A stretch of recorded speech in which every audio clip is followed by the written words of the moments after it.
मोर स्वरूप कहा सनातन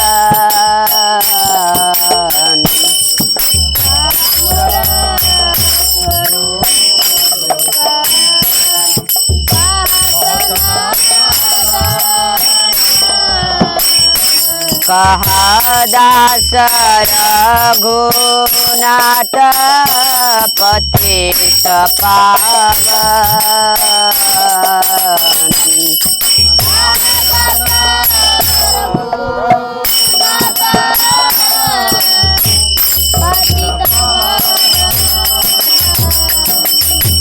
कहा दास रघुनाथ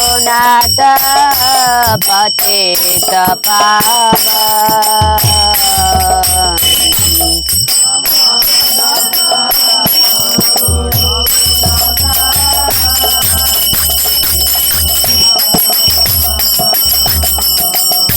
कहा मोरा भट्ट जुगा कहा कबीरा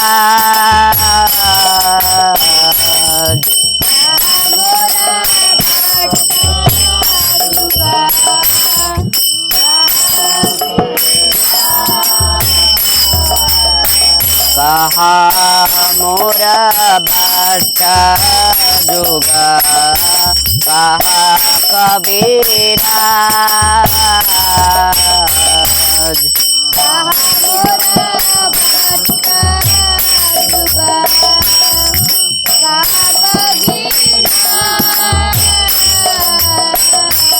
एका काले गोता गेला गोरा नटरा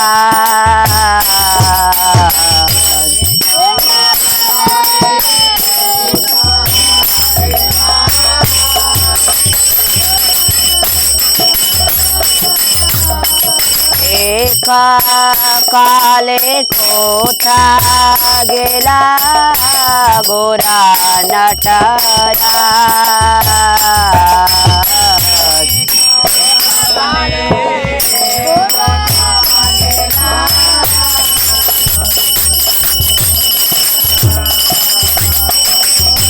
पाषाणे कुटिभो माता आनले पशिभो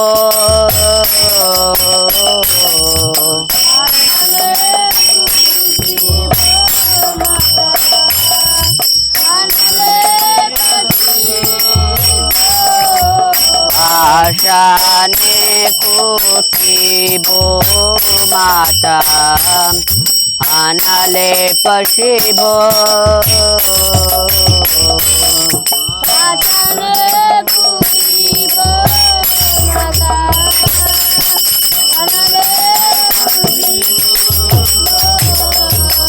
गौरांग गुनेरा निधि कोता गेला पाबो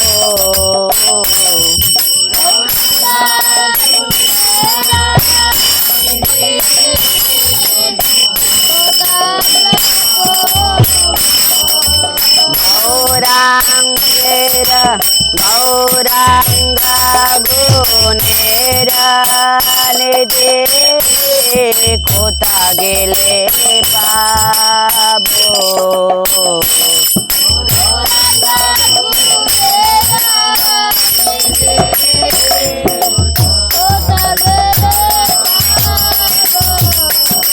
सब संगेरा संगे जे कोई लो बिलास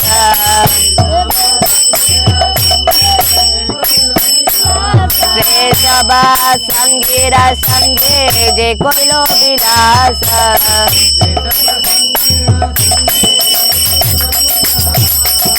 संगना पाया कांदे नारो समादास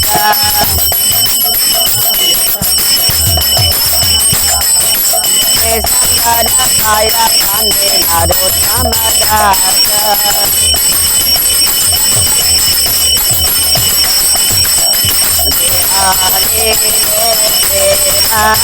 दाना कोरोना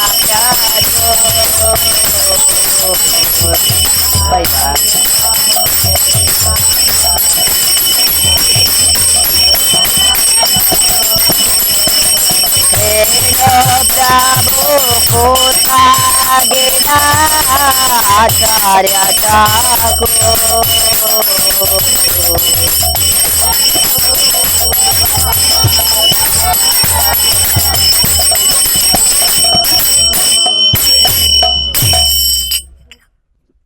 वैष्णव ठाकुर की जय। रूप रघुनाथ महाराज की। ओम अज्ञानतिमिरन्धस्य ज्ञानाञ्जनशलाकया चक्षुरुन्मिलितं तस्मै श्रीगुरुवे नमः। वाञ्छाकल्पतरुभ्यश्च कृपा सिन्धुभ्य एव च पतितानां पावनेभ्यो వైష్ణవేభ్యో నమో నమః।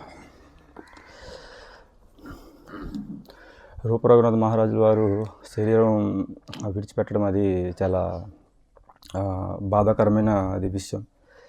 ఎందుకంటే మన ఆశ్రమంకు చాలాసార్లు మహారాజు గారు వచ్చారు.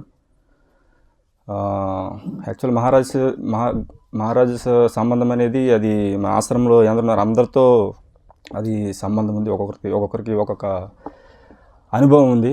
సో అలాగే నిన్న భక్తులు చాలామంది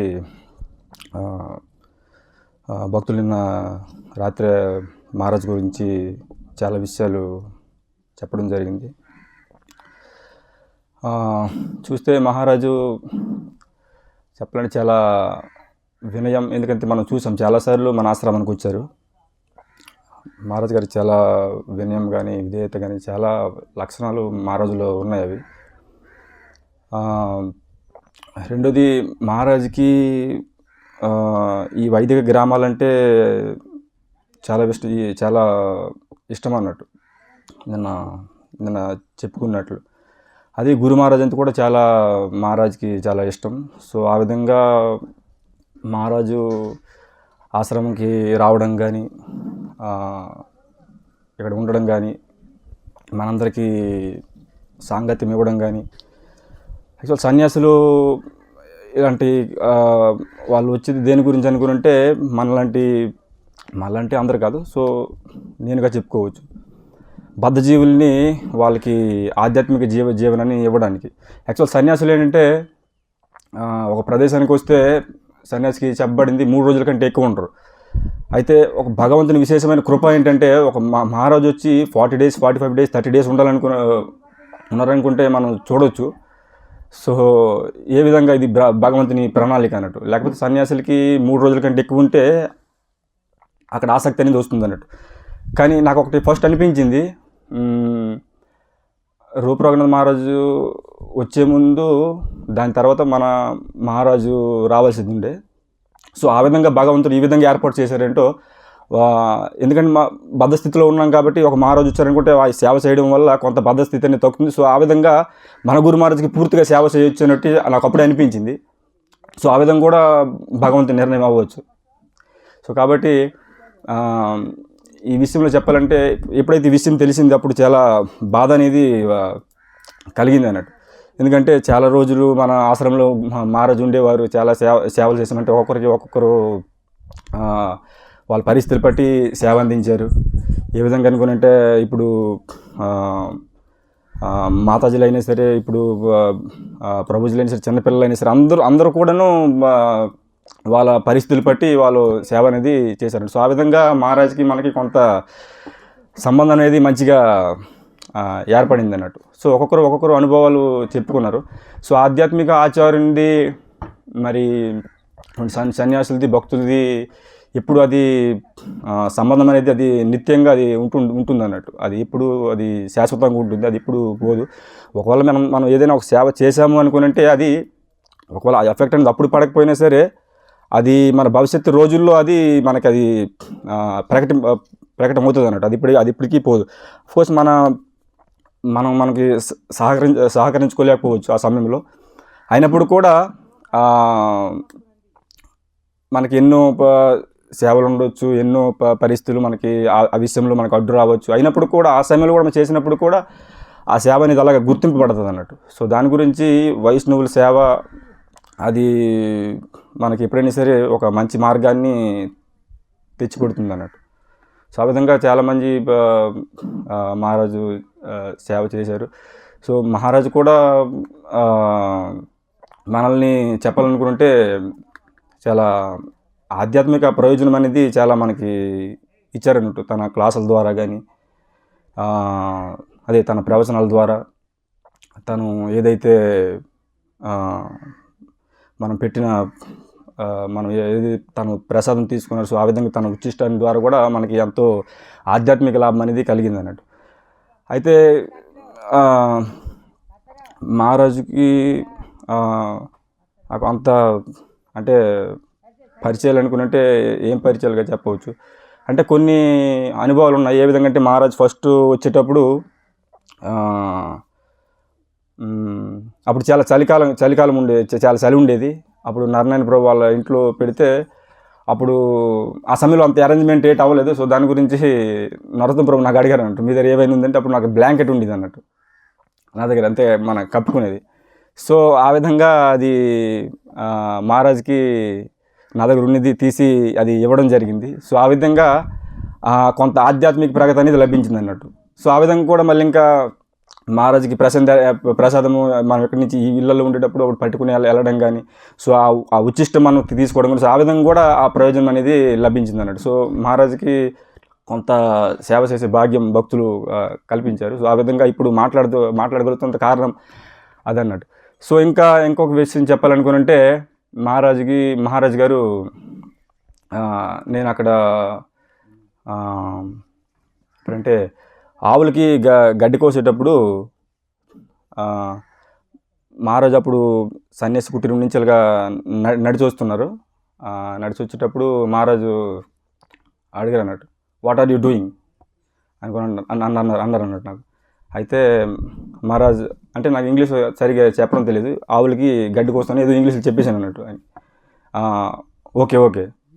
అయితే దాని తర్వాత మళ్ళీ మహారాజ్ అడిగారు అన్నట్టు, అప్పుడు స్టార్టింగ్లో వచ్చి హరిబోల్ అనుకున్నాను. Haribol what are you doing అంటే మహారాజ్ నేను గడ్డి కోస్తాను ఆవుల గురించి అంటే ఓకే అనుకున్నారు. అయితే తర్వాత అడిగారు, who is expert in ticket booking అనుకున్నారు. అంటే అప్పుడు మహారాజ్ ఆ 2 రోజుల్లో వెళ్ళిపోతున్నారు. అయితే అప్పుడు అడిగితే నేను చెప్పాను శ్రీపతి ప్రభు అనుకుని చెప్పాను అన్నట్టు.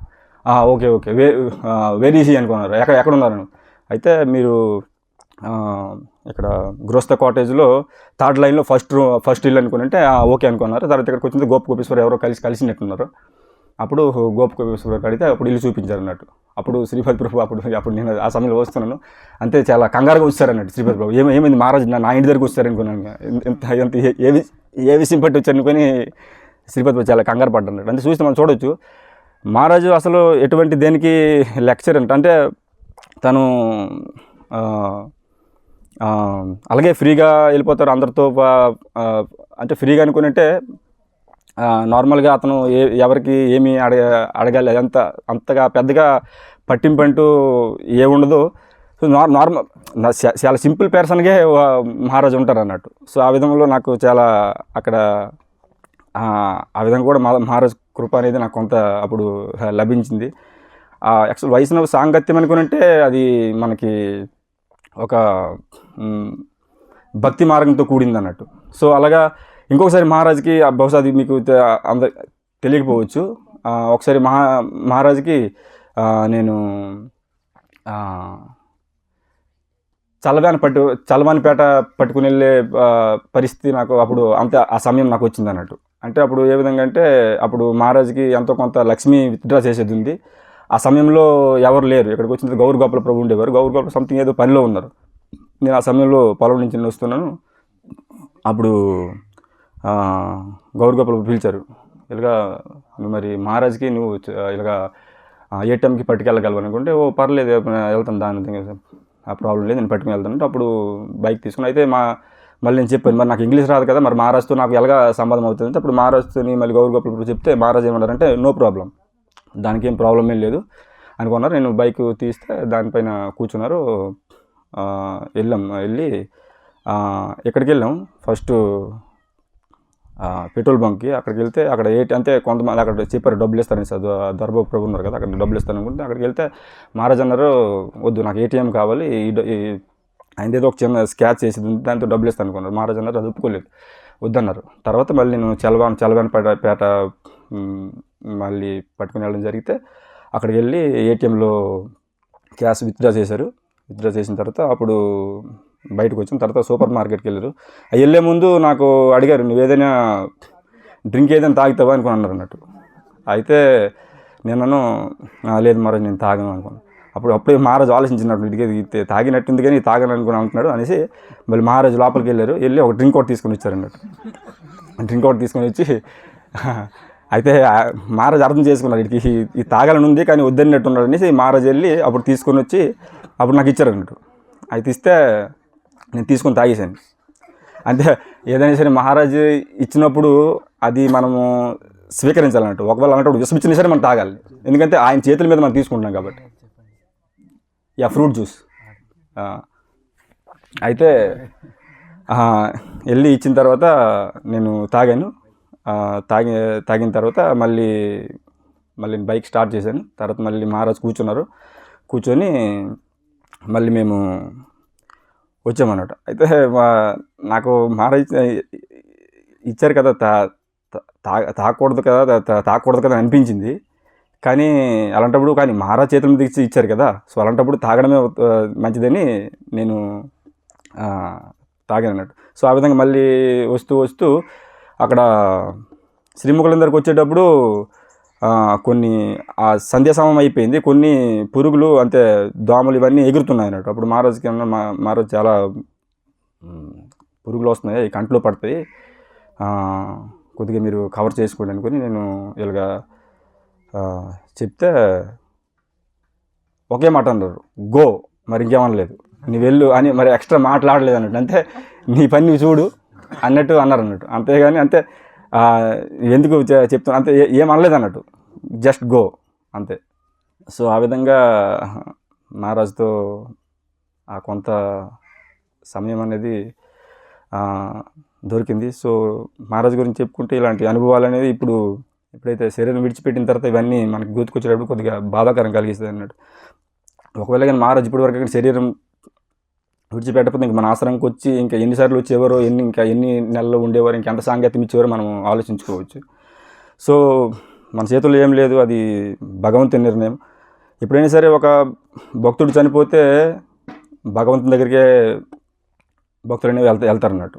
సో ఆ విధంగా మనకి తెలుసు మన శరీరం కాదు ఆత్మలు అని తెలిసినప్పుడు కూడా కొంత బాధ అనేది కలుగుతుంది. బయట వాళ్ళు శరీరం విడిచిపెట్టినప్పుడు మనకి అంత అనిపించదు, ఎందుకంటే వాళ్ళు చేసింది వాళ్ళు అనిపించి వాళ్ళ స్థితి వాళ్ళది అలాగుంటుందనంటే మనము దాని గురించి పెద్దగా అయితే మనం ఏం పట్టించుకోకుండా, ఎప్పుడైతే భక్తులు అనేది ఎవరైనా శరీరం విడిచిపెట్టేటప్పుడు మనకి ఆ అనుభూతి అనేది కొంత కలుగుతుంది అన్నట్టు. అయ్యో భక్తులు శరీరం విడిచిపెట్టారు. యాక్చువల్ భక్తులు చనిపోయినప్పుడు వాళ్ళు శరీర అవస్థలో ఉండరు, వాళ్ళు శరీర స్థితిలో ఉండరు, వాళ్ళు శరీర చైతన్యంలో ఉండరు, వాళ్ళ ఆత్మలు కాబట్టి వాళ్ళు ఎప్పుడైనా సరే శరీరం విడిచిపెట్టినప్పుడు భగవంతుని దగ్గరికి వెళ్తారు. సో అయినప్పుడు కూడా మనకి కొంత అనుభవం అనేది, ఈ బాధ అనేది మనకి కలుగుతుంది. అది ఇంకా శుద్ధ వైష్ణవులు సన్యాసులు ఇలాగ శరీరం విడిచిపెట్టేటప్పుడు ఆ బాధ అనేది మనకి కలుగుతుంది అన్నట్టు. సో మన చేతిలో ఏం లేదు, అంత భగవంతుని నిర్ణయం అది. కాబట్టి ఇక్కడ ఎవరైతే మహారాజుకి సేవ చేశారు, ఒక్కొక్కరికి వాళ్ళ పరిస్థితులు పట్టి సేవ చేశారు, అందరికీ ఆధ్యాత్మిక ప్రగతి అనేది అది ఉంది, అది లేదని లేదు. అది ఆ ఎఫెక్ట్ అనేది మనకి ఎప్పుడు ఆ సేవ అనేది ఎప్పుడైతే మనం ఈ ఆధ్యాత్మిక ఆచార్యులకి వైష్ణవులకి భగవంతునికి సేవ చేసేటప్పుడు అది అంత త్వరగా ఎఫెక్ట్ మనకు చూపించకపోవచ్చు, కానీ క్రమక్రమంగా మన జీవితంలో అది తెలుస్తూ ఉంటుంది అన్నట్టు. అయితే ఇంకొకటి సిద్ధు కూడా ఇప్పుడు రీసెంట్లీ మహారాజు వచ్చినప్పుడు ఈ ప్రసాద సేవ చేశారు. సో ఆ విధంగా మహారాజు లాస్ట్ వెళ్ళే మూమెంట్లో చెప్పులు కూడా ఇచ్చారు అన్నట్టు. ఆ చెప్పులు ఇప్పటికి వచ్చిన అవి నా దగ్గర అవి ఉన్నాయి. సో ఈ విధంగా మహారాజుది ఆ అనుభూతులు అనేవి ఇంకా మనలో అవి మిగిలే ఉన్నాయి. సో దాని గురించి మనం ఇక్కడ ఈరోజు మాట్లాడుకోగలుస్తున్నాం అన్నట్టు. అది శాస్త్రంలో ఏం చెప్పబడింది అనుకుంటే, ఎప్పుడైతే ఒక ఆధ్యాత్మిక ఆచార్యుడు శరీరం విడిచిపెడతారో, ఒక రాజు చనిపోతే రాణి ఏ విధంగా విలపిస్తుంది ఆ విధంగా విలపించాలని చెప్పబడింది అన్నట్టు. అంటే ఒక రాజు చనిపోయినప్పుడు రాణి కానీ, లేకపోతే ఒక భర్త చనిపోయినప్పుడు ఒక భార్య కానీ ఏ విధంగా విలపిస్తుందో ఆ విధంగా విలపించాలని శాస్త్రంలో అది రాయబడింది. దాని గురించి ఈరోజు ఇప్పుడు మనం ఇలాగా ఈ సందర్భంలో మహారాజు గురించి మనం మాట్లాడుతున్నాం అనుకుంటే, ఇది కారణం అన్నట్టు. ఏ విధంగా మనం మహారాజు గురించి తన అనుభవాలని మనకి మహారాజుకున్న అనుభవాలని అవి మనము చెప్పుకుంటున్నాం అనుకుంటే, కారణం ఇది. ఆ విధంగా మన ఆవేదన అనేది వ్యక్తపరచుకోవాలన్నట్టు. ఈ థాట్, ఈ ఆలోచన ఈ మాట్లాడే ఆలోచన ఇలాగా మహారాజు గురించి మాట్లాడాలని ఆలోచన ఎవరికి వచ్చిందో వాళ్ళకి చాలా కృతజ్ఞతలు. ముఖ్యంగా నరోత్తమ ప్రభుకి. హరే కృష్ణ. హరే కృష్ణ.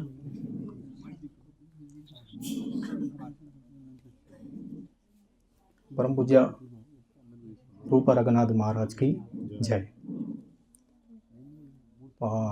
ఈ ఆశ్రమానికి మేము ఫ్యామిలీగా ఎప్పుడైతే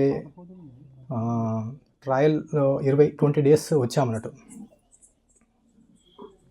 అంటే ఇంచుమించు 19 నెలలు పూర్వం ట్రయల్లో వచ్చినాక కొద్ది రోజులకు మహారాజుల వారు వచ్చారు ఇక్కడికి ఆశ్రమానికి. అంటే ఫస్ట్ టైం మేము మహారాజ్ గురించి విన్నాం పేరు, కానీ ఇక్కడ దర్శన భాగ్యం అయితే ఇక్కడ కూర్మగ్రామం వచ్చిన తర్వాతనే మహారాజ్ దర్శనం మాకు అయింది. మహారాజుల వారు అప్పుడు గీతా జయంతి టైం కూడా అప్పుడు ఉన్నది. అప్పట్లో మహారాజులు ఉన్నారు ఇక్కడ.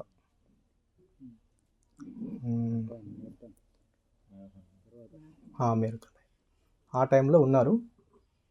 ఆయన ప్రవచనాలు కూడా మేము విన్నాము. వరుసగా ప్రవచనాలు ఇచ్చారు. అంటే సాధువులు ఎప్పుడైనా ఉద్ధరించడానికే వస్తారు, ఎక్కడైనా. అంటే ఇక్కడ ఏం చెప్పబడుతుందంటే, భక్తి వినోద్ ఠాకూర్ల వారు చక్కగా వివరిస్తున్నారు. ఎవరైనా వైష్ణవుడు మరణించునని చెప్పినచో అతడు దానిని దోషమనను. ఎందుకనగా వైష్ణవులు ఎల్లప్పుడూ వాణి రూపంలో జీవింతురు. వైష్ణవులు జీవించుట కొరకు మరణింతురు. సర్వత్రా హరినామమును విస్తరించుట కొరకై జీవించ ప్రయత్నింతురు. అంటే ఆయన ప్రవచనాలు వరుసగా ఇక్కడికి వచ్చినప్పుడు ప్రతిరోజు ఒక్కరోజు కూడా మిస్ కాకుండా వరుసగా ప్రవచనాలు ఇక్కడ ఇచ్చేవారు. నిన్న రాత్రి నరోత్తమ ప్రభు చెప్పారు 1 గంటకు లేవడము అంటే చాలా చాలా గొప్ప తపస్సు అన్నట్టు.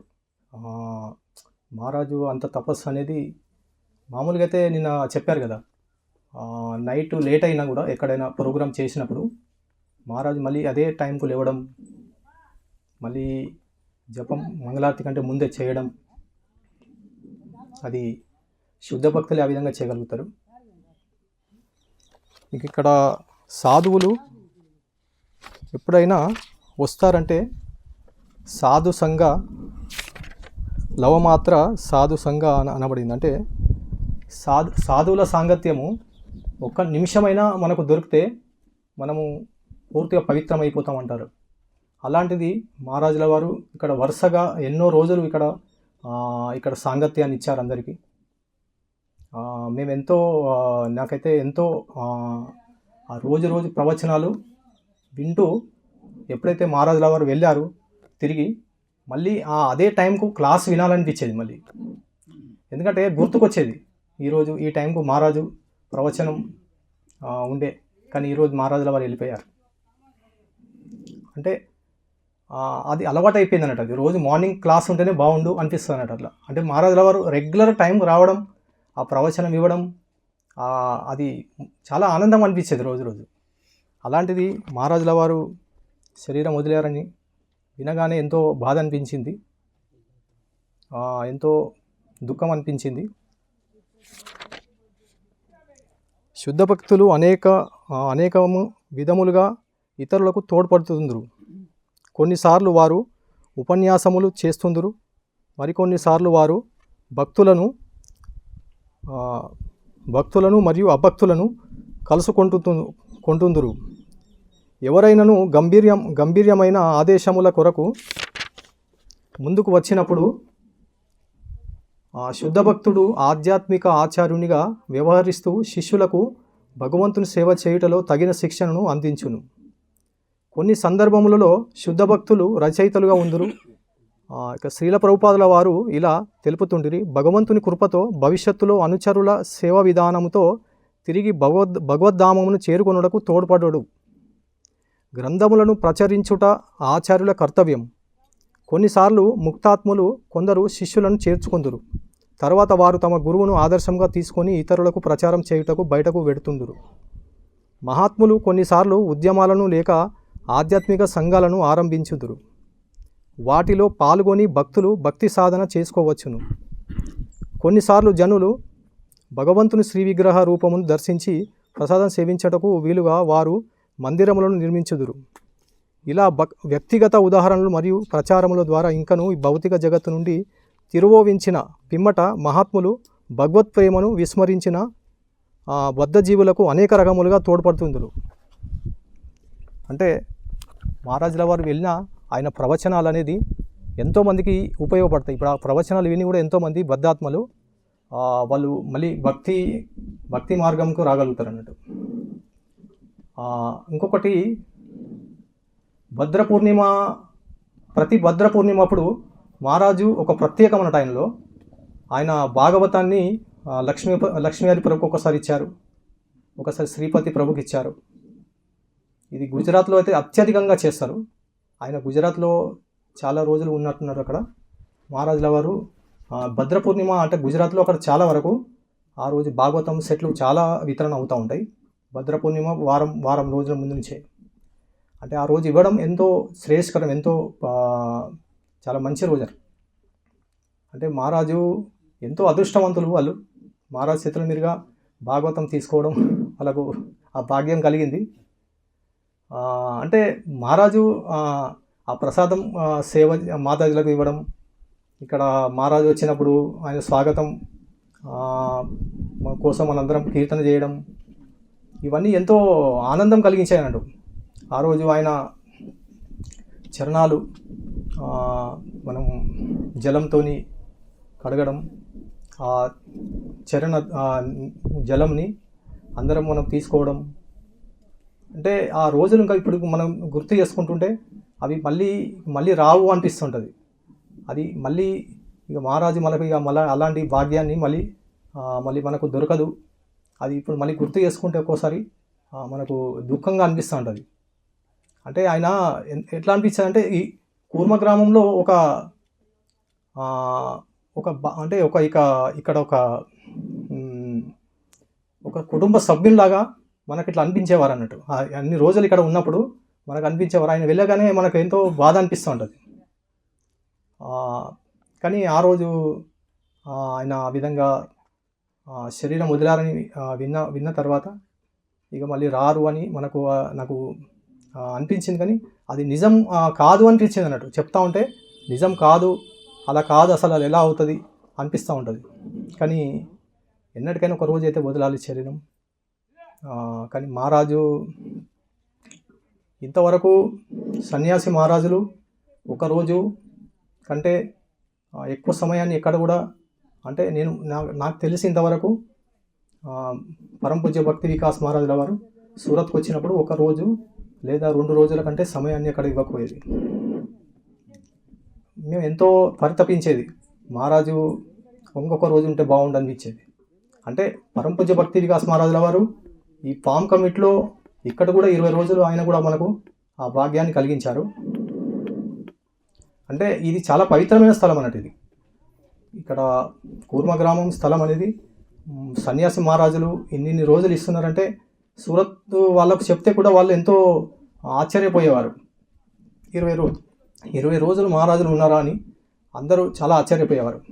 20 రోజులు మహారాజు సాంగత్యం దొరికింది, మహారాజు సేవ దొరికింది, మహారాజు దర్శనం దొరికిందని. అలా రూప రఘునాథ మహారాజు దర్శనం కూడా మనకు ఎల్లప్పుడూ దొరికేది. ప్రతిసారి సంవత్సరంలో ఒకసారైనా వస్తుండేవారు. ఇంకా మహారాజు నేను ఒకసారి ఏమైందంటే శ్రీపతి ప్రభుని వెతుక్కుంటూ వచ్చారు ఇక్కడికి నడుచుకుంటూ. అక్కడ స్టాల్ దగ్గర నిలబడినాను. శ్రీపతి ప్రభు అని నాకు ఇంగ్లీష్ అంతా నాకు అర్థం కాదు. నేను దగ్గరికి వెళ్ళాను. మహారాజు బోలి అని అంటే నేను హిందీలోనే మాట్లాడాను. అప్పుడు నాకు తెలిసింది మహారాజు హిందీ కూడా వస్తుందని. మహారాజుకి హిందీ కూడా వస్తుందని నాకు తెలిసింది. మహారాజు ఓ శ్రీపతి ప్రభుకో మిల్నా అన్నాడు. అచ్చా అని మళ్ళీ శ్రీపతి ప్రభు పిలిచి తీసుకొచ్చాను. అంటే మహారాజ్ అక్కడ అటు గుజరాత్ అటు భరూచ్ సైడ్ ఉన్నాడు కాబట్టి హిందీ వస్తుందని నాకు తెలిసింది. అంటే అంతకుముందు నేను ఇంగ్లీష్లో మాట్లాడుతుంటే హిందీలో ఇక అర్థమవుతుందని నేను మాట్లాడలేకపోయాను మహారాజ్తో. కానీ ఆ రోజే తెలిసింది మహారాజ్కు హిందీ కూడా వస్తుందని. ఇంకొకసారి బుక్ స్టాల్ దగ్గర ఇద్దరు మాతాజీలు వచ్చారు. పుస్తకాలు మహారాజ్ చేతుల మీద తీసుకొని సిగ్నేచర్ చేయించుకుందామని. ఆ టైంలో బుక్ స్టాల్ దగ్గర నేను అక్కడ సేవ ఉన్నది. అప్పుడు వాళ్ళు ఎంతో రిక్వెస్ట్ చేస్తున్నారు, మాకు మహారాజ్ చేతుల మీదుగా బుక్స్ ఇప్పించండి, సిగ్నేచర్ కూడా చేయించండి అని. అప్పటికే ఆల్రెడీ టైం అయిపోయింది. మహారాజు లేచి బయటకు వచ్చేసారు. అప్పుడు కావాలంటే కాదొచ్చు, మహారాజు ఇస్తారో ఇయ్యరో అని ఎంతో వాళ్ళు కూడా నిరాశగా నిలబడి చూస్తున్నారంట. అప్పుడే నేను మహారాజుకు ఆ పుస్తకాలు 2 అందించాను. మహారాజు అనుకోకుండా ఆ 2 బుక్స్ తీసుకొని సిగ్నేచర్ చేసి వాళ్ళకి ఇచ్చేశారు. వాళ్ళు ఎంతో హ్యాపీ అయిపోయారు అన్నట్టు. వాళ్ళు ఎంతో చాలా అసలు వాళ్ళకు ఈ ప్రపంచంలో ఏది అంత విలువైన వస్తువు దొరకలేదు అన్నట్టుగా వాళ్ళకి అంత హ్యాపీ అయిపోయారు వాళ్ళు. అంటే చూడండి, అంటే సాధు మహాత్మలు వాళ్ళ సాంగత్యమైన వాళ్ళ ఏదైనా అది మనకు దొరికిందంటే ఎంతో ఆనందిస్తారు. అభక్తులైనా సరే భక్తులైనా సరే. ఇది మర్చిపోలేని రోజులు. ఇవి తీపి గుర్తులుగా ఉండిపోతాయి ఎప్పటికీ ఎల్లప్పుడూ. ఇవి మరుపురాని రోజులుగా ఉంటాయి. హరే కృష్ణ. ఓం అజ్ఞానతిమిరాంధస్య జ్ఞానాంజనశలాకయా చక్షురున్మీలితం येन తస్మై శ్రీ గురవే నమః.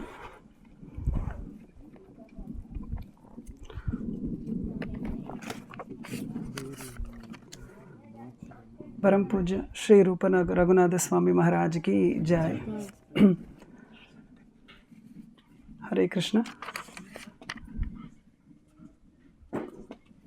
మహారాజ్ వారు మనకు ఇక్కడ నుంచి వెళ్ళిన తర్వాత ఎప్పుడైతే ఈ న్యూస్ అంటే ఇట్లా ఆయన శరీరం వదిలారన్న విషయం తెలియగానే సాధారణంగా నమ్మబుద్ధి కాదు. ఎందుకంటే మహారాజ్ని మనం అన్ని రోజులు చూసాము. మహారాజ్ అట్లా సడన్గా శరీరం వదలరు. అంటే అట్లా అంటే మహారాజ్ అట్లా ఉండరు యాక్చువల్గా. బట్ స్టిల్ శరీరం వాస్తవంగా వదిలినట్టయితే అంటే మేబీ కృష్ణుడు పిలిచేశారేమో అర్జెంటుగా వచ్చే అని. లేకపోతే అంత, ఎందుకంటే మహారాజ్ చూస్తున్నాం మనం ఆయన ఏ విధంగా మాట్లాడుతున్నారు. లాస్ట్కి వెళ్ళేటప్పుడు కూడా అందరు పిల్లలకి దండ ఇచ్చారు, ఇట్లా మాట్లాడారు. అసలు ఆయన చాలా అంటే మన అందరికన్నా చాలా యాక్టివ్గా ఉంటారు Maharaj. So first of all Maharaj గురించి చెప్పడానికి అర్హత లేదు. ఒకటి, ఎక్కువ కాలం మహారాజ్ తోటి నేను ఎక్కువ తెలియదు, ఎందుకంటే కొంత సమయం మనకు దొరికింది. రెండవది, వైష్ణవులు వాళ్ళు చేసే కార్యాలు సాధారణ వ్యక్తులకు అర్థం కాదనమాట. అట్లాంటి వ్యక్తినే నేను కూడా. సో ఒకవేళ నాకు అంటే మహారాజ్కి ఇప్పుడు ఆయన పాదాలకి నమస్కరిస్తూ ఒకవేళ నేను ఆయనకి ఏమైనా అఫెన్స్ చేసినట్లయితే ఆయన నన్ను మన్నించాలి అని వేడుకుంటున్నాను. ఎందుకంటే నాకు తెలిసి ఏదైనా అఫెన్స్ చేసినట్లయితే మహారాజ్ ప్లీజ్ క్షమించండి. లాస్ట్ మహారాజ్ ఇక్కడికి 2 సార్లు రావడం జరిగింది. ఈవెన్ అప్పుడు అక్కడ కార్నర్ హౌస్లో అది చలికాలము. అప్పుడు అసలు మహారాజ్ అసలు ఎలా ఉంటున్నారో కూడా తెలియదు. అందరూ ఎవరింట్లో వాళ్ళం ఉన్నాం, అంటే ఎవరి బాధలలో వాళ్ళు ఉన్నారు. కొందరు పెంకులు చల్లగా ఉన్నాయి, ఇంట్లో పడుకోలేకపోతున్నాం, వర్షం కురుస్తుంది అని కొందరు బాధలు చెప్తున్నారు. కానీ మహారాజ్ అట్లానే రోజు మంగళారతికి వస్తున్నారు, వెళ్తున్నారు. అసలు మహారాజ్ పరిస్థితి అది అందరూ చూస్తున్నారు, కానీ మహారాజ్ అలా ఎలా అంత ఓర్చుకున్నారు అది సాధారణ విషయం కాదు. నా వరకు వస్తే లాస్ట్కి నేను ఎప్పుడైతే రీసెంట్గా మహారాజ్ విజిట్ చేసినప్పుడు అనుకోకుండా నేను విశాఖపట్నం వెళ్ళాను అనమాట మహారాజ్ని తీసుకొని. యాక్చువల్లీ విశాఖపట్నం అన్ని అంటే 140 కిలోమీటర్లు ఎంత ఉంది. నేను అంత లాంగ్ డ్రైవింగ్ చేయలేను, భయంతో స్టార్ట్ చేశాను అనమాట. కానీ యాక్చువల్గా ఒక ఆచార్యుడు, ఒక వైష్ణవుడు ఎప్పుడైతే ఎవరితోటి సాధారణ జీవంతో ఉన్నా కూడా ఆ వైష్ణవుడి గురించి భగవంతుడు అన్నీ అరేంజ్ చేస్తుంటారనమాట. సో ఆ 140 కిలోమీటర్లు కూడా అట్లా డ్రైవ్ చేసుకుంటూనే వెళ్ళిపోతున్నాం. అసలు అక్కడ డ్రాప్ చేసే వరకు కూడా మధ్యలో ఏమైందంటే వాళ్ళు డైరెక్షన్ ఆ మ్యాప్ చూపించింది రాంగ్, వేరే డైరెక్షన్ ఇచ్చారు. అంటే ఒక అడవిలో నుంచి రోడ్డు చూపించేసింది, తెలియకుండా ఆ రోడ్లోకి వెళ్ళిపోయాము. 7 కిలోమీటర్స్ చిన్న చిన్న అడవిలో నుంచి వెళ్తుంది. కానీ మహారాజ్ ఏం మాట్లాడలేదన్నమాట. నాకు మధ్యలో డౌట్ వస్తుంది, మ్యాప్ చూసుకుంటున్నాను, అది వీడు తీసుకెళ్తున్నాడా సరిగా అన్నట్టు ఏం లేదు. మహారాజ్ జస్ట్ కామ్గా ఉన్నారు, అంతే చూస్తున్నారు ఏం చేస్తాడు వీడని. లాస్ట్కి 7 కిలోమీటర్లు అయిపోయిన తర్వాత డైరెక్ట్గా విశాఖపట్నం ఆ జంక్షన్కి కార్ బయటికి వచ్చింది. I think someone has you sent you A wrong direction, నిన్ను ఎవరో నీకు తప్పు డైరెక్షన్ పంపించారు, నీకు మ్యాప్ అన్నారు. ఒక్కటే మాట అన్నారు, 4 గంటల తర్వాత ఒక్క మాట అన్నది. ఇక్కడ నుంచి బయలుదేరినప్పటి నుంచి అక్కడి వరకు కూడా నేనేమో సరిగ్గా డ్రైవింగ్ నాకు అంత లాంగ్ చేయలేదు, భయంగా ఉన్నా.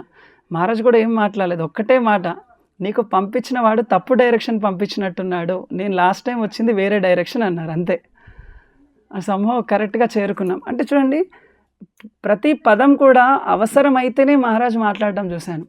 అది కూడా కృష్ణ చైతన్యంతో మాట్లాడతారు. అంటే అక్కడ కృష్ణుడికి సంబంధించింది ఉంది అంటేనే అది మాట్లాడతారు, లేకపోతే జనరల్గా ఆయన క్యాజువల్గా అసలు మాట్లాడరు అనమాట. తర్వాత మనం మహారాజ్ వారి ప్రవచనాలు చూస్తుంటే ఈవెన్ కొత్త వాళ్ళు, అంటే ఇప్పుడు ఒక్కొక్కసారి అనుకుంటాం అనమాట, సండే క్లాస్కి మహారాజ్ క్లాస్ ఇచ్చేటప్పుడు వీళ్ళందరూ కొత్త వాళ్ళు, మహారాజ్ ఒక్కొక్క స్టార్టింగ్లో ఎలా క్లాస్ అంటే వీళ్ళందరికీ రీచ్ అవుతుందా అంటే కరెక్ట్గా అక్కడ ఉన్న పబ్లిక్కి అర్థమయ్యే విధంగా ఫిలాసఫీ చెప్పేస్తారు. ఆ టైంలో అందరికీ అర్థమైపోతుంది. తర్వాత భాగవతం క్లాస్ అంటే భాగవతం క్లాస్ అంటే ప్రతి క్లాస్ యూనిక్గా ఉంటుంది. అంటే ఆ విషయము మళ్ళీ రిపీట్ అవ్వదు, ఎన్నిసార్లు చెప్పినా విషయం చెప్తూనే ఉంటారు, కొత్త విషయము. మళ్ళీ ప్రతిసారి కూడా హరే కృష్ణ హరే కృష్ణ అని మధ్యలో అందరినీ ఒకసారి ఇట్లా అలర్ట్ చేస్తారు, అసలు వింటున్నారా అని. అంటే అది కూడా సహజంగా అట్లా చేస్తారు. అంటే ఆ క్వాలిటీ ఆయన మొత్తము ఆ భక్తిలో మునిగిన వాళ్ళకే అలా ఉంటుందన్నమాట. వాళ్ళు మాట్లాడే ప్రతి పదము అది కొత్తగా అనిపిస్తుంది, అంత డీప్గా మహారాజ్ యొక్క భక్తియుక్త సేవ ఆయనది. తర్వాత మహారాజ్ ప్రవచనాలు చూస్తే ఎప్పుడు కూడా శరీర భావనలో ఆయన మాట్లాడడం అయితే నేను క్లాసెస్లో వినలేదు. ఎప్పుడు ఆయన కూడా ఆత్మ, శరీరము, మైండ్, కొన్ని పదాలు యూస్ చేస్తారు, మనం చాలాసార్లు విన్నాం. సోల్, మైండ్, బాడీ, దీని గురించి చాలాసార్లు చెప్తారు. అంటే నేను ఈ శరీరం కాదు అని ఎన్నిసార్లు రిపీట్ చేస్తారు. అంటే ఆయన ఏ స్థాయిలో ఉన్నారంటే ఈ భౌతిక స్థాయిలో లేరనమాట ఆయన. తర్వాత ఆయన చూస్తే మహారాజ్ వారిని చూస్తే అంటే చాలా స్ట్రిక్ట్గా ఉంటారు, కానీ చాలా ఎవరిని కూడా ఆయన హర్ట్ చేయరు, అసలు ఎవరిని కూడా హర్ట్ చేయరు అనమాట. రెండోది తీర్థి కుర్వంతి తీర్థాని. యాక్చువల్గా కూర్మ గ్రామంకి మనందరం కూడా గురు మహారాజ్ వస్తున్నారు అని తర్వాత మహారాజ్ రాలేదు. అంటే ఎట్లా అంటే ధర్మ జ్ఞానాదులను గూడి శ్రీకృష్ణ భగవానుడు తన స్వధామమునకు నిష్క్రమించిన పిమ్మట సూర్యుని వల్ల తేజోవంతమైన ఈ భాగవత పురాణం ఉదయించబడింది అన్నట్టు. యాక్చువల్గా అందరము అప్పుడు ఇక్కడ ఇన్సిడెంట్స్ అన్నీ జరుగుతున్నాయి. ఇక్కడ మన బావిలో ఇన్సిడెంట్ జరిగిన తర్వాత ఇక్కడ ఊర్లో వాళ్ళ గొడవలు అవుతున్నాయి. అసలు మహారాజ్ రాగానే ఇక్కడ మొత్తం ఎన్విరాన్మెంట్ మారిపోయిందనమాట. అందరూ డిసప్పాయింటెడ్గా ఉన్నాము. ఆయన నిజంగా ఒక సూర్యుడిలాగా వచ్చేసాడు. అసలు మహారాజ్ ఇట్లా ఎంట్రీ ఇచ్చేటప్పుడే అప్పుడు అందరం పేడలికాము, ఫ్లవర్స్ అన్నీ పెట్టామన్నమాట. అసలు ఆయన రాగానే అప్పటి నుంచి ఇక్కడ అంటే తీర్థి కురువంతి తీర్థాని, ఎప్పుడైతే ఒక భక్తుడు వస్తాడో అది తీర్థం అవుతుంది. అప్పుడే కూర్మగ్రామం తీర్థమైందనమాట. అప్పటి నుంచి ఇక్కడ ఇది చేంజ్ అయిపోయింది. సో ఆయన జస్ట్ ఆయన రాకని ఆయన ఎంట్రీ ఇవ్వడంతో ఈ యొక్క స్థలం కూడా పవిత్రం అయిపోయింది. మళ్ళీ మహారాజు యొక్క మనం ఆలోచిస్తే ఆయన ఎప్పుడు కూడా బ్రహ్మభూత ప్రసన్నాత్మ నశోషతి నా కాంక్షతి. ఆయన దేని గురించి కూడా అంటే డిస్టర్బ్ అయినా కూడా అది కృష్ణుడి గురించి ఆ టైంలో డిస్టర్బ్ అవుతారు. కానీ సాధారణంగా నేను చూస్తాను ఎక్కువ అంతా వరి అవ్వరు, జస్ట్ ఓకే. ఇప్పుడు చూడండి అన్ని గంటల ప్రయాణంలో కూడా 140 కిలోమీటర్లు అలానే కూర్చొని తర్వాత అలా దిగారు, తర్వాత థ్యాంక్ యూ వెరీ మచ్ అని పంపించేశారు అంతే. మహారాజ్ ఏమన్నా ఏంటి okay nothing required thank you very much అన్నారు. అరే అన్ని గంటలు ప్రయాణం చేశారు, ఇట్లా కూర్చోవాలి కదా అమ్మా. అది ఇట్లా లిఫ్ట్ ఎక్కారు 5 ఫీట్లు, మళ్ళీ లిఫ్ట్ బ్యాగ్ కూడా మమ్మల్ని పట్టుకొని ఇవ్వలే, లగేజ్ బ్యాగ్ అది పట్టుకొని లిఫ్ట్లో పెట్టుకొని మళ్ళీ ఇంట్లో రీచ్ అయిపోయి వాళ్ళు ఎవరో ఇంట్లో ఉన్నారు. అప్పటి వరకు కూడా కొంచెం కూడా ఇట్లా సిగ్నల్ ఇవ్వలే, ఇట్లా అలసిపోయినట్టు. నాకేమో దమ్ము వస్తుంది ఇంతసేపు ఇంత లాంగ్ వచ్చా, కానీ ఆ రోడ్డు సరిగా లేదు. ఎన్నిసార్లు కారు పైకి కిందికి అయిపోయింది, కింద తగులుతున్నాయి రాళ్ళు, ఏం మాట్లాడలేదు. మామూలుగా డ్రైవింగ్ ఏముంది ఇట్లా చేస్తున్నా అన్నట్టు ఒక్క మాట లేదు. అంటే నాకు కొత్తనే, కానీ మహారాజ్ ఏంటంటే సిట్యువేషన్ని అర్థం చేసుకుంటారు, పరిస్థితిని అర్థం చేసుకుంటారు, మనిషిని అర్థం చేసుకుంటారు. వాడు భక్తుడు కాడా, వీడితోటి ఎట్లా వ్యవహరించాలి, ఏం మాట్లాడాలి, ప్రతిదీ తెలుసు అన్నమాట. అసలు ఎట్లా అంటే అసలు ప్రతి కళ రూపరఘునాథ్ మహారాజ్లో ఉంటుంది. అంటే పిల్లలతోటి వ్యవహరించడం తెలుసు, గౌరవించడం తెలుసు. తర్వాత ఫీమేల్ దీక్షా గురు అంటే ఫిలాసఫీ ప్రకారంగా చూస్తే కూడా అసలు సొసైటీ ఎలా రాంగ్ డైరెక్షన్లో పోతుందో కూడా క్షుణ్ణంగా ఆ రోజు ఆయన లాస్ట్ టైం వచ్చినప్పుడు ప్రజెంటేషన్ చూపించారు. అసలు ఎట్లా చేంజ్ అవుతుంది సొసైటీ. అది ఈవెన్ 2 గురు మహారాణీలు 2 తయారయ్యారు ఇస్కాన్లో. అసలు ఫస్ట్ టైం అసలు ప్రపంచంలో ఇట్లా డీవియేట్ అవుతుందా మన ఇస్కాన్ అని తెలియజేసింది రూపరఘునాథ స్వామి మహారాజ్ అనమాట, డైరెక్ట్గా ప్రాక్టికల్గా. అంటే ఫిలాసఫీ ప్రకారంగా చూసినా కూడా హ్యూమర్ అంటే ప్రతి వ్యక్తితోటి వ్యవహరించడం కూడా ఆయన చాలా బెస్ట్గా చేస్తారు. మళ్ళీ ఇంకా చూడండి ఆయన ఓకే ఇప్పుడు ఇవన్నీ వైష్ణవతత్వం కాకుండా ఒకవేళ ఇట్లా కాకుండా ఇంకో విషయంలో చూస్తే హిమాలయస్లో కూడా ఆయన యోగీస్ని చూశారని చెప్పారు. మీరు చూస్తారు ఆయన ఒక ఎగ్జాంపుల్ చెప్పారు మహారాజ్. ఎలా అంటే ఆయన ఒక యోగి ఉన్నారంట, ఆ కొండ మీదకి వెళ్ళడానికి సూటిగా ఆ కొండని కొంతసేపు మెడిటేట్ చేసి అక్కడికి వెళ్ళిపోయాడు వాడంట. ఇట్లాంటి వ్యక్తులను కూడా మహారాజ్ చూశారు. అంటే ఇవన్నీ చూసి కూడా కృష్ణ భక్తి ఉత్తమం. సాధారణంగా ఇవన్నీ చూస్తే మామూలు వ్యక్తి అయితే వాడు కూడా అక్కడి నుంచి అక్కడికి పోవడానికి డివేట్ అయిపోతాడు అనమాట, మ్యాజికల్ చేసుకుంటూ ఇవంతా కృష్ణ. కానీ ఇవన్నీ చూసి కూడా కృష్ణ భక్తిలోకి వచ్చారంటే కృష్ణుడి మీద ఎంత ఫెయిత్ ఉంటే ఇట్లా వస్తారు. అది సాధారణ ఫెయిత్ కాదనమాట. ఇప్పుడు కొందరేమో బుక్స్ చదివిస్తారు, కొందరు దిక్కు లేక వచ్చేస్తారు. కానీ మహారాజు ప్రతి విషయం చూసి కృష్ణ చైతన్యం ఉత్తమం అని తెలుసుకొని వచ్చారనమాట. తర్వాత ఇక్కడ నేను పర్సనల్గా మహారాజ్కి ఎలాంటి సర్వీస్ చేయలేకపోయాను. ఎందుకంటే ఒక వైష్ణవుడు ఉన్నప్పుడు ఆయన విలువ గ్రహించలేదు. తర్వాత నిన్నటి నుంచి భక్తులు మహారాజ్ గురించి చెప్తుంటే మహారాజ్ గొప్పతనం అర్థమవుతుంది. అంటే ఒకవేళ మహారాజ్ మళ్ళీ ఒకవేళ ఉంటే ఏమైనా సేవ చేసేది ఉండే అని అనిపిస్తుంది. కానీ అన్ఫార్చునేట్లీ నేను అట్లా సేవ కోల్పోయాను.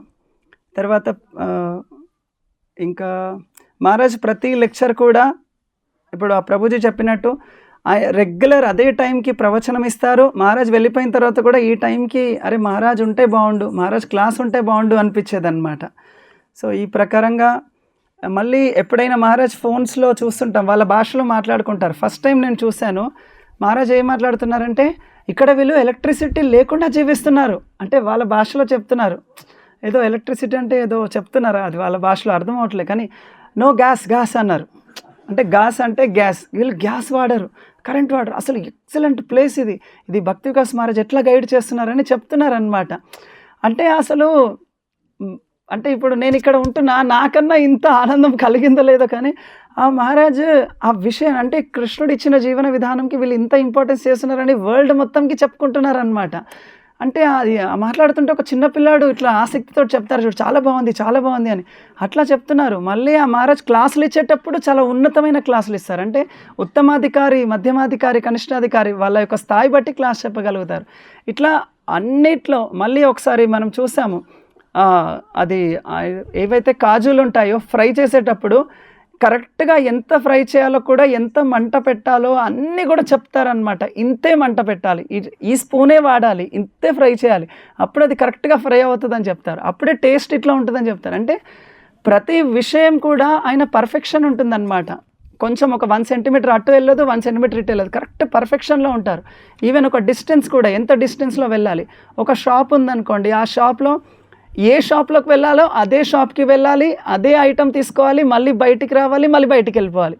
అదే సాధారణ వ్యక్తులు ఏం చేస్తారు, ఆ షాప్కి వెళ్ళి ఇందులో ఏమేమి ఉన్నాయి అన్నీ చూసి ఒకటి కొనే బదులు 10 కొనుక్కొని వస్తారు. మన ఏం లేదు, ఏది వెళ్ళాలి స్పెసిఫిక్గా అదే మాట్లాడతారు, అదే తీసుకొని అదే వచ్చేస్తారు. ఇది సాధారణ విషయం కాదు. ఎందుకంటే ఇంద్రియ నిగ్రహం ఉన్న వ్యక్తినే తన మాట, తన చర్యలు అన్నీ కూడా కంట్రోల్లో ఉంటాయి. అట్లా ప్రతి క్వాలిటీ కూడా పరమపూజ్య రూపరఘునాథ స్వామి మహారాజ్ దగ్గర, అంటే నా యొక్క అసంపూర్ణ ఇంద్రియాల ద్వారా కొద్దిగా తెలుసుకున్నాను. ఓకే, హరే కృష్ణ. ఎందుకు ఇంకా మహారాజ్ని గ్లోరిఫై చేయడానికి ఎక్కువ తెలియదు, తెలిసినా కూడా అర్థం చేసుకోలేనేమో. హరే కృష్ణ. శ్రీ రూపరఘునాథ స్వామి మహారాజ్కి జై. ముట్టుకుంటూ పోతున్నాను. హరే కృష్ణ. హరే కృష్ణ. వినిపిస్తుందా? ఓకే. రూపరఘునాథ్ మహారాజు చాలా చాలా దశాబ్దాలు సేవ చేశారు పాదయాత్రలో. ఇంకా ఆ విధంగా పాదయాత్ర అంటే అంత ఈజీ కాదు. అంతా చాలా ఆస్టిరిటీ ఉంటుంది, ఎప్పుడేమవుతుందో తెలియదు. ఇంకా ఆ విధంగా చాలా ఎక్కువ సేవ చేసినా కూడా 45 సంవత్సరాలు 50 సంవత్సరాలు సేవ చేసిన తర్వాత మహారాజ్ ఏమంటారు, ఇట్లా ఈ 10,000 సంవత్సరాల ఉద్యమంలో మన సేవ ఎంత ఉంటుంది, మనం 50 years సేవ చేస్తే అది ఏం లెక్కకు వస్తుంది అని చెప్పి, ఈ 50 yearsలో మన సేవ ఇన్సిగ్నిఫికెంట్, కానీ మనం ప్రభుపాద్ ఇచ్చింది ఏం చేంజ్ చేయకుంటే అది చాలా ఎక్కువ. అంటే మనము ప్రభుపాద్ ఇచ్చింది కనుక చేంజ్ చేయకుంటే అది చాలా ఎక్కువ సర్వీస్, అది పెద్ద సర్వీస్ ఒకవేళ చేంజ్ చేయకుంటే అని చెప్పేవారు. సో అది చూడొచ్చు కూడా ఏ విధంగా ప్రభుపాల్ వారు ఏదైతే చెప్పారో అది ప్రభుపాల్ వారి బుక్స్లో కనుక ఉన్నట్లయితే వాళ్ళు జీబీసీయా, వాళ్ళు అదా, వాళ్ళు ఇదా ఏం లెక్క చేయకుండా మాట్లాడతారు. ఫస్ట్ ఈసారి లాస్ట్ టైం ఇక్కడికి వచ్చినప్పుడు ఫస్ట్ అదే అన్నారు, in many places ISKCON has become like a club అని ఇట్లా చూపించారు మహారాజు. అంటే చాలా, అంటే ఎవరైనా వింటే ఏమనుకుంటారు అని అట్లేమీ లేదు, అది ఫ్యాక్ట్ మాట్లాడుతున్నారు అంతే. ప్రభుపాల్ వారి పుస్తకాల్లో ఉంది ఈ విధంగా మనం భక్తి చేయాలని. ఆ విధంగా చేయకుండా వేరేలాగా చేస్తుంటే వాళ్ళు ఎవరనేది కేర్ చేయాల్సిన అవసరం లేదు. కోర్స్ అంటే అదంతా కంపాషన్ తోటి. ఎప్పుడైనా మన గురు మహారాజ్ కూడా మాట్లాడతారు ఇట్లా డీవియేషన్స్ గురించి, ఏదో పాయింట్అవుట్ చేయాలని కాదు, కానీ వాళ్ళ గురువు అంటే మన ప్రభుపాల్ వారి ఆజ్ఞని ఉల్లంఘించి మన గురు మిషన్ తప్పుదారిలో పడుతుంటే ఆ బాధ తట్టుకోలేక వాళ్ళు ఆ విధంగా మాట్లాడతారు అనమాట. కానీ ఎవరిని దూషించడానికో లేకుంటే ఏదో ఫాల్ట్ ఫైండ్ చేయడానికి కాదు. సో ఇది సింపుల్ విషయం ఉంది, ఫీమేల్ దీక్షా గురు ప్రభుపాద్ బుక్స్లో క్లియర్గా ఉంది, ఫీమేల్స్ దీక్షా గురువు లాగా అవ్వకూడదని. ఎందుకు వీళ్ళు ఇన్ని సంవత్సరాల నుంచి చర్చ చేస్తున్నారు, ఏం అవసరం ఉంది అంటే దే ఆర్ ఆన్ నియోఫైట్ ప్లాట్ఫామ్ అని అన్నారు మహారాజ్ డైరెక్ట్గా. అంటే డిస్కషన్ ఏం అవసరం ఉంది అక్కడ. యాక్చువల్గా అట్లా మహారాజ్ లాగా అట్లా ఆలోచిస్తే కూడా చాలా సింపుల్గా అయిపోతాయి అన్ని విషయాలు. అందులో ఉంది, మనం పాటిద్దామంటే మరి నిజంగానే చాలా సింపుల్గా అయిపోతాయి. మన బద్ధస్థితి వల్ల యాక్సెప్ట్ చేయలేక మన స్వార్థం కోసము, పేరు కోసము, ప్రతిష్ట కోసము ఇవన్నీ ప్రాబ్లమ్స్ రావడం. తర్వాత ఒకరోజు రూపరఘునాథ్ మహారాజు అంటే చాలా ఇష్టం మహారాజ్కి ఇట్లాంటి ఫామ్ కమ్యూనిటీస్, అందుకనే అన్ని రోజులు ఉంటున్నారు. ఇంకా ప్రత్యేకంగా ఒకరోజు చెప్పారు ఇట్లా, ప్రభుపాల్ వారు చెప్పారు 75% ఆఫ్ ద గృహస్థస్ మళ్ళీ జన్మ తీసుకుంటారని చెప్పారని చెప్పి మహారాజు ఉండి, రూప రఘునాథ్ మహారాజు మేబీ ఫామ్లో ఉన్న వాళ్ళేనేమో ఆ మిగిలిన 25% వాళ్ళని అన్నారు అనమాట. అంటే మహారాజు బ్లెస్సింగ్ ఉంది, ఆశీర్వాదం ఉంది. కోర్స్ అంటే దాని అర్థం మనం ఏం చేసినా కూడా మనం పోతామని కాదు. మహారాజు ఆశీర్వాదం ఉంది, దానికి తగ్గట్టుగా మన ఆచరణ కూడా ఉండాలి. కానీ అంత కృప. మొన్న కూడా ఒక లెక్చర్ విన్నాం గురు మహారాజ్ది. ఎవరైతే ఫామ్ కమ్యూనిటీకి వచ్చి ఉంటారో వాళ్ళకి తప్పకుండా ప్రభుపాల్ వారి కృప లభిస్తుందని.